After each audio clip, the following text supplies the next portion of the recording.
Every day, we rise, challenging ourselves to work for what we believe in. At U.S. Border Patrol, protecting our borders is more than a job. It's a calling. Agents answer the call, working together to keep our country and communities safe.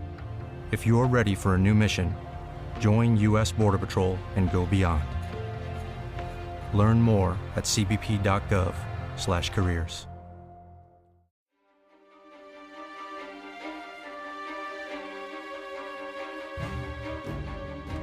From the wilderness of Kodiak Island, Alaska, this is Murder and Mystery in the Last Frontier with your host, Robin Barefield.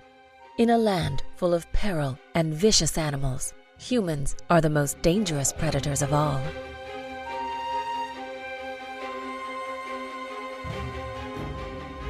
Gary Zieger, a brutal serial killer, stalked the streets of Anchorage in the early 1970s. We'll never know how many people Zieger killed, but eventually, the psychopath made a fatal mistake.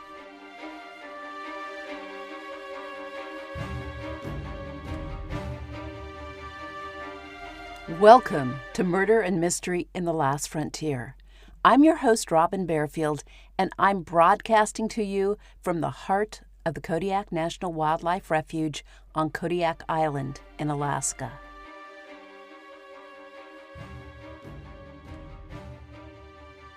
During the period when serial killer Robert Hansen terrorized Anchorage and south central Alaska, another brutal murderer roamed the same area. While Hansen selected and hunted his prey, Gary Zieger used women and men for his momentary satisfaction and then simply discarded them. Zieger seemed unwilling or unable to control himself and was sure to self-destruct. When two hikers discovered the body of Celia Beth Van Zanten at McHugh Creek State Park south of Anchorage, they knew she had suffered a horrible death. Someone had gagged her and tied her hands behind her back with speaker wire. Her body was naked below the waist. The pathologist later determined Beth had been raped and her chest slashed with a knife. She was still alive when she was either thrown or fell into a ravine. She apparently tried to climb out of the steep-walled crevice, but with her hands tied behind her back, she had no way to pull herself up the cliff, and she repeatedly fell until she froze to death in the frigid December weather. Investigators discovered tire tracks turning lazy circles in the parking lot of the campground, and they deduced Beth escaped her attacker, ran down the steep slope, and probably fell into the ravine. Her abductor circled the parking lot, waiting for her to reappear, but when she never did, he finally left. Beth disappeared on December 23, 1971, while walking from her house to a local convenience store. What happened during her short walk down the street?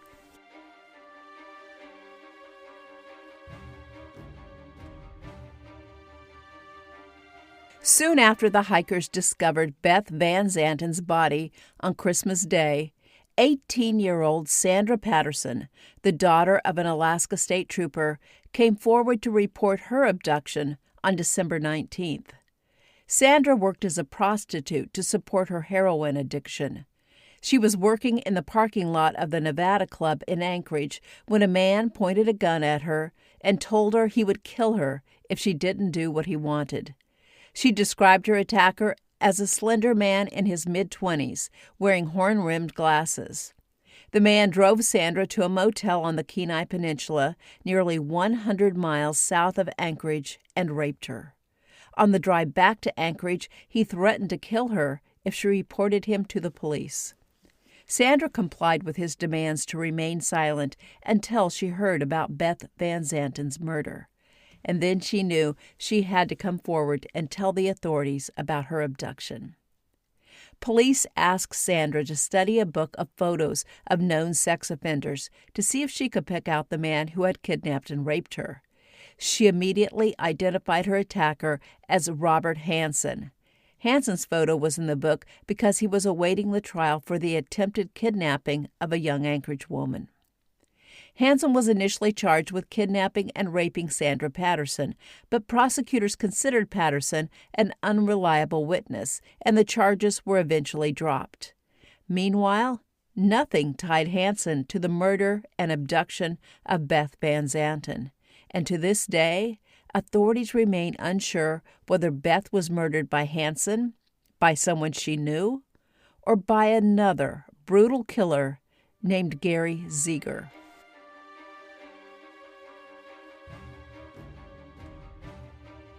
Police knew about Gary Zieger. In 1970, a young man's girlfriend urged him to tell Anchorage police detectives what he had witnessed. The man confessed he had been riding a Zieger's truck 6 months earlier when Zieger picked up a male hitchhiker. Zieger asked to borrow the young man's gun and then drove to a secluded area, placed the barrel of the weapon against the hitchhiker's head, and forced the hitchhiker to perform oral sex on him. Zieger then shot the hitchhiker and threw his body into a pit at the Anchorage landfill. Investigators used a metal detector at the dump to find the empty rounds from a 9mm pistol. Their next step was to see if they could match the markings on the cartridges to the barrel of the young man's gun and substantiate his story. An officer drove to the man's apartment to collect the weapon, but while he waited for the warrant to arrive, Zieger appeared at the home, went inside, and then left a short while later. Officers were never able to locate the pistol in question, and with little evidence and only the eyewitness testimony of one individual, prosecutors declined to press charges against Zieger. 2 months after the discovery of Beth Van Zanten's body, 18-year-old Shirley Ann Jones was seen leaving an Anchorage nightclub with a man. The next morning, her body was found in a truck yard on the east side of Anchorage. She had been severely beaten and raped. She was alive and unconscious when found, but she died a short time later. In August 1971, ZZ Mason decided to hitchhike from her home to an auto body repair shop to pick up her car. When she didn't show up at work the next day, her boss contacted her family, and when her parents called the repair shop, they learned ZZ had never retrieved her car. 6 days later, children playing in a gravel pit near the intersection of Sand Lake Road and Diamond Boulevard found the body of ZZ Mason hidden under a tree. She was naked below the waist. According to the medical examiner, ZZ's face had been brutally beaten, and she had suffered numerous stab wounds. At the gravel pit, detectives found blood and drag marks leading from a set of tire tracks to ZZ's body, suggesting she had been killed elsewhere and dumped in the pit. The unusual tire tracks gave investigators their first lead in the case. The tracks were made by the heavy tread of tires used to gain traction in mud, snow, or soft sand. But what made the tracks unusual was it appeared 3 of the 4 tires had been mounted backward. A gravel truck driver called the police and reported seeing a young woman hitchhiker who matched the description of ZZ Mason climb into a pickup truck with 2 men. The driver said he saw the same truck later parked at the back of the gravel pit where ZZ's body was found. The second time the driver saw the vehicle, only a man and a woman were in the truck, and they appeared to be kissing. Ralph Kiner called the police to tell them he was riding with Gary Zieger the afternoon ZZ disappeared. Kiner said Zieger picked up a young woman hitchhiker and then dropped off Kiner near an Anchorage fire station. Kiner reported Zieger had a large knife on the dashboard of his truck. Gary Zieger's boss at Arctic Pipelines, Inc. said another employee reported seeing Zieger washing his pickup at Campbell Creek on the day of ZZ's murder. Police found the unusual tire tracks near Campbell Creek and felt they were making progress in the investigation.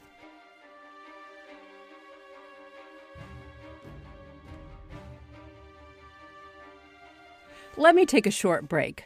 The audiobook of my novel, Massacre at Bear Creek Lodge, read by Beth Chaplin, will be released any day now. Beth does a wonderful job, and I want to share a sample with you. Sarah reminded herself to be careful. She unsnapped her holster and put her hand on the butt of her gun. Although they had little information, Sam Lutz sat near the top of their list of suspects in the horrific murders at the Bartlett's Lodge.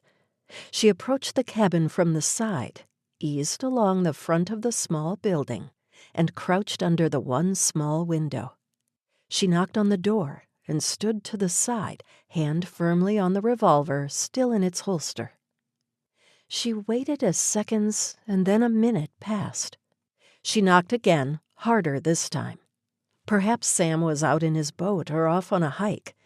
This didn't seem like hiking or boating weather, but Sam Lutz had chosen to live in the wilderness. Perhaps rain and wind didn't bother him. When Sam didn't answer Sarah's third and then fourth knock, she thought perhaps she should walk to the edge of the cliff to see if his skiff was on his running line. First, she reached down and turned the doorknob. The door swung open. But why wouldn't it? Sarah doubted Sam's door even had a lock. Why lock your door in the middle of the wilderness? Bears never knocked before entering, and they were rarely courteous enough to use the door. Instead, they broke through windows or walls.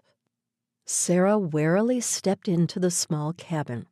She pulled her gun from her holster, on high alert for an ambush.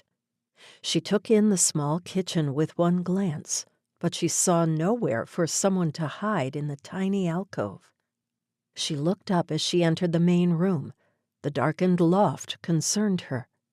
She listened but heard no sounds. Her eyes dropped to the main room, and she slowly scanned the perimeter. When she reached the table and chairs to her left, she gasped at the sight, and the gun began shaking in her hand. She held her breath and quickly backed out of the room. Sarah put her hands on her thighs and bent her head toward the floor. She forced herself to breathe evenly for several seconds. She should have brought another trooper with her on this assignment. You can do this. You're an Alaska State Trooper. The audiobook version of Massacre at Bear Creek Lodge will be available soon at Audible and on Amazon.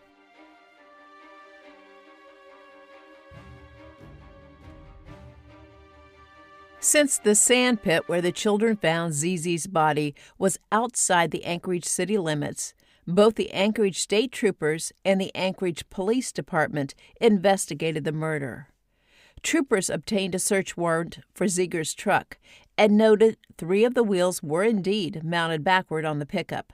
The interior of the vehicle had been cleaned, but investigators found small spots of blood in the truck, including a smear on the inside of the driver's door. Detectives arrested Zieger and held him at the state jail on $75,000 bail. In the era before DNA analysis, lab technicians tentatively matched the blood smear in Zieger's truck to ZZ Mason's blood type. Due to the excessive press coverage and public outcry over the murders of Beth Van Zanten, Shirley Ann Jones, and ZZ Mason, the judge ruled an impartial jury could not be found in Anchorage for the Zieger trial, and he moved the proceedings to Kodiak, a town on an island 250 miles southwest of Anchorage. Concerned about the influence of news coverage surrounding the trial, the judge ordered the jurors sequestered in a hotel where they could be isolated from news reports. Zieger's lawyer, John Larson, admitted that on the day ZZ disappeared, Zieger picked up a young woman and drove her around in his truck, but he claimed Zieger dropped off the woman a while later. Larson said Zieger was unsure whether the woman was ZZ Mason. Analysts determined that the blood on the door of Zieger's truck was human, but they could not definitively match it to ZZ. An expert testified the other blood stains found in the vehicle belonged either to a human or a high primate, but he could not determine the blood type nor the sex of the donor. He also could not testify to how long the blood had been in the truck. An FBI lab technician testified Zieger's tires were similar to the casts made from the treads left in the sand pit, but he wasn't certain the tires on Zieger's truck made the tracks in the sand. Zieger's boss, Michael Beaver, retracted his statement about Zieger washing his truck in Campbell Creek on the day of the murder. Despite a large amount of circumstantial evidence, nothing directly tied Zieger to ZZ's murder. The defense put 3 witnesses on the stand who claimed they saw ZZ alive and well several hours after she supposedly climbed into Zieger's truck. Finally, Zieger himself took the stand and calmly denied harming ZZ Mason. The jury deliberated 6 hours and returned a verdict of not guilty on all counts. One juror said Zieger might be guilty, but she and the other jurors did not feel the prosecution proved its case.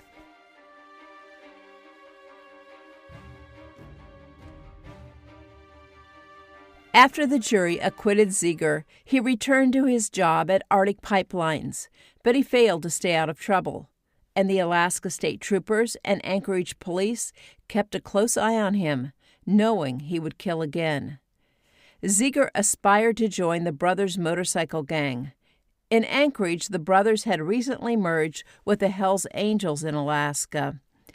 Zieger hoped to gain admittance to the inner circle of the group, but with his explosive temper and violent tendencies, there was little chance he would ever be anything other than a probationary member. The brothers yearned to get involved in the lucrative business of strip clubs and massage parlors in the Anchorage area. These types of clubs blossomed after work began on the Trans-Alaska Oil Pipeline, flooding the state with an abundance of young, well-paid men. The motorcycle gang thought they could siphon off some of the profits and perhaps even control the flow of dancers into the state. Gang members contacted club owners and demanded the owners pay them protection money. Jimmy Sumter was one of the club owners the motorcycle gang approached. Sumter owned 2 clubs. One was the Sportsman 2 in Muldoon, and the other was a larger club called the Kit Kat Club, a few miles out the old Seward Highway from Anchorage. Sumter turned down the gang's offer of protection and told them he had no desire to deal with them. A short while later, someone broke into the Sumter's house, murdered his wife Marguerite and his stepson Richard Merck, and then set the house on fire. A grieving and enraged Jimmy Sumter vowed to find the man or men who had killed his wife and stepson. And according to a rumor, Sumter put the word out on the street he wanted the killer or killers dispatched as soon as possible. Sumter might have suspected members of the brothers' motorcycle gang, but some members of the gang thought they knew who had murdered Marguerite Sumter and Richard Merck. The police had no doubt who had committed the murders and arson. Although Zieger had been acquitted for the murder of ZZ Mason, the Alaska State Troopers believed Zieger was a vicious killer who would soon murder again. Major Walter Gilmore ordered his troopers to keep an eye on Zieger. On the evening of November 25, 1973, Trooper Myers called Major Gilmore and told him he was on the way to see a movie with his wife when he spotted Zieger driving an unfamiliar truck. Myers quickly wrote down the license plate number of the vehicle.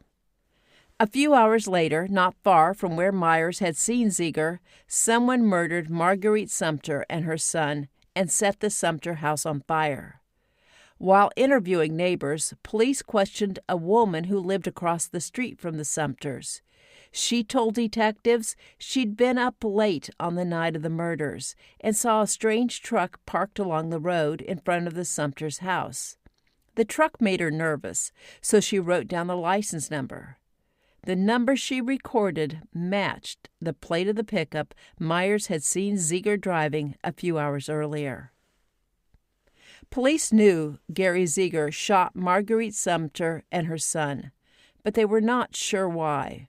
The killer stole $20,000 cash and jewelry from the Sumter house, so robbery appeared to be the most apparent motive. Zieger was also trying to gain admittance to the inner circle of the brothers' motorcycle gang, so perhaps the murders were an effort to impress others in the gang. Zieger had recently been convicted of stealing dynamite in Cordova, and the high-priced attorney he hoped to hire for his appeal demanded a $10,000 retainer before he would handle Zieger's case. Zieger did not have $10,000, so investigators believed he broke into the Sumter's house to steal the cash. It was no secret that Sumter kept large sums of money in his home. No matter why Zieger broke into Sumter's house and killed his wife and stepson, Zieger made a big mistake crossing the players in the hardened Anchorage underworld. Within a matter of hours, motorists discovered Zieger's body near Potter's Marsh along the Seward Highway. A shotgun blast to the chest had ended his life. After Zieger's death, police solved another Anchorage mystery involving Zieger. On the evening of August 22, 1973, Anchorage resident Johnny Rich disappeared. Rich had recently purchased Cindy's massage studio in Anchorage, and Wesley Ladd felt he had been double-crossed in the deal. Ladd believed he owned a portion of Cindy's, but Rich did not agree with his assertion. When Rich's 16-year-old pregnant wife and his 15-year-old daughter contacted the authorities to report him missing, police immediately suspected Ladd in his disappearance. However, with no evidence, they had no cause to arrest Ladd. A few months after Zieger's murder, police arrested a heroin addict named Benny Ramey for receiving and selling stolen property. Ramey told police he knew where Johnny Rich was buried. He proceeded to confess that Wesley Ladd had hired him and Gary Zieger to kidnap Rich. They then drove Rich to a remote cabin where Ladd attempted to force Rich to sign over Cindy's massage studio and his other properties to Ladd's attorney. When Rich refused to sign, his captors put a clamp on his testicles and squeezed until he autographed the documents. Ladd was prepared to release Rich, but Zieger shot Rich in the chest. The shot did not kill Rich, so Ladd shot him in the heart, and then the men buried Rich near an abandoned coal mine. Authorities don't know how many people Gary Zieger killed, but some believe he murdered at least a dozen individuals. Did he murder Beth Van Zanten? Police found wire similar to the wire used to bind Beth's wrists in Zieger's house, but a definitive match could not be made. A composite sketch made by witnesses who claim they saw Beth with a man on the night she disappeared resembles Zieger, but the observations were tenuous. One of the most shocking details about Zieger and his reign of terror in Anchorage is that when he was found dead near the Seward Highway with a shotgun blast to his chest, Gary Zieger was only 20 years old.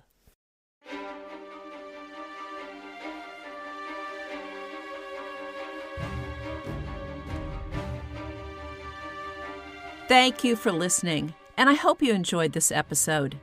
Thank you to my patrons for your support. Check out the show notes for more information on how you can support this podcast and unlock extra episodes by joining the Last Frontier Club. If you haven't already done it, be sure to join the Murder and Mystery in the Last Frontier Facebook group and chat about the podcast. I'll see you soon for the next episode of Murder and Mystery in the Last Frontier.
Every day, we rise, challenging ourselves to work for what we believe in.